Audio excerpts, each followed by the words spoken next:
اعوذ باللہ من الشیطان الرجیم بسم اللہ الرحمن الرحیم انا انزلناہ فی لیلۃ القدر۔ خالق کائنات اپنے پاک کلام قرآن مجید میں ارشاد فرما رہا ہے کہ ہم نے اسے شب قدر کی رات اتارا۔ آگے فرمایا وما ادراک ما لیلۃ القدر، کہ تم کیا جانو کہ یہ لیلۃ القدر کیا ہے۔ قرآن مجید کا یہ ایک اسلوب ہے کہ جب بندوں کی کسی بات پہ توجہ کروانی ہو تو ایسے الفاظ آتے ہیں۔ فرمایا تم کیا جانو کہ یہ شب قدر کیا ہے، مولا تو خود ہی بتا دے کہ کیا ہے۔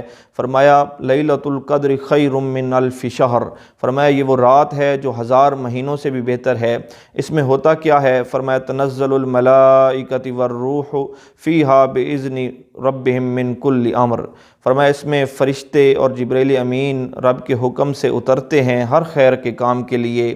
اور پھر فرمایا سلام ہی حتی مطلع الفجر، اور صبح کے چمکنے تک سلامتی ہے۔ تو حضرین مکرم، یہ وہ صورت ہے جس میں قرآن مجید کے شب قدر کی رات نازل ہونے کا ذکر بھی موجود ہے اور لیلۃ القدر کی فضیلت کو بھی بیان کیا گیا، جس میں فرمایا گیا لیلۃ القدر خیر من الف شہر، کہ یہ وہ رات ہے جو 1000 مہینوں سے بھی بہتر ہے۔ اس صورت کی شان نزول میں مفسرین نے کافی کچھ کلام فرمایا ہے، جس میں سے ایک مختصر بات عرض کرتا چلوں۔ میرے آقا نے اپنے صحابہ کو بنی اسرائیل کے ایک اللہ کا ذکر کرنے والے بندے جناب شمعون کا واقعہ سنایا۔ جناب شمعون کو اتنی لمبی زندگی ملی تھی کہ انہوں نے اپنی زندگی میں 1000 مہینہ تک روزے رکھے تھے، راتوں کو اللہ کی عبادت کیا کرتے تھے اور جہاد میں بھی حصہ لیا انہوں نے اپنی زندگی میں۔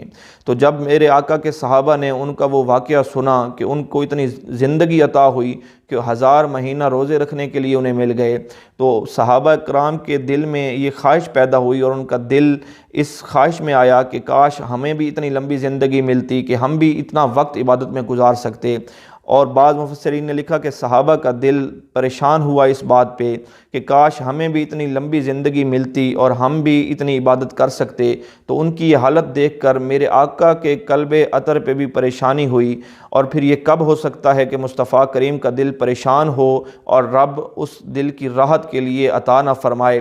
اتنی دیر میں جبریل امین آئے اور یہی صورت لے کر آئے، یہی صورت نازل ہوئی، جس صورت میں اللہ رب العزت نے ایک رات کا درجہ اتنا بتا دیا۔ فرمایا لیلۃ القدر خیر من الف شہر، فرمایا محبوب آپ کو ایک رات آپ کی امت کے لیے ایسی عطا فرما دی ہے کہ اس رات میں جو اللہ کا ذکر کرے گا، جو اللہ کی عبادت کرے گا، جو اپنے گناہوں کی مغفرت طلب کرے گا، جو کوئی بھی نیکی کرے گا، فرمایا وہ ایک رات 1000 مہینوں سے بھی بہتر عطا فرما دی ہے۔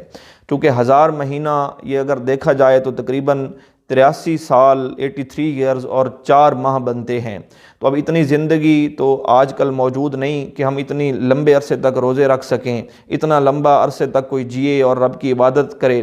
فرمایا ایک رات ایسی ہے کہ اس رات میں جو رب کی عبادت کرے گا، جو اللہ کا ذکر کرے گا، فرمایا وہ رات ایسی ہے جو 1000 مہینوں سے بہتر ہے۔ تو یہ رب تعالیٰ کا خاص کرم ہے اس امت کے لیے، اس امت پہ خاص انعام ہے کہ رب تعالیٰ نے لیلۃ القدر کی رات ہمیں عطا فرمائی۔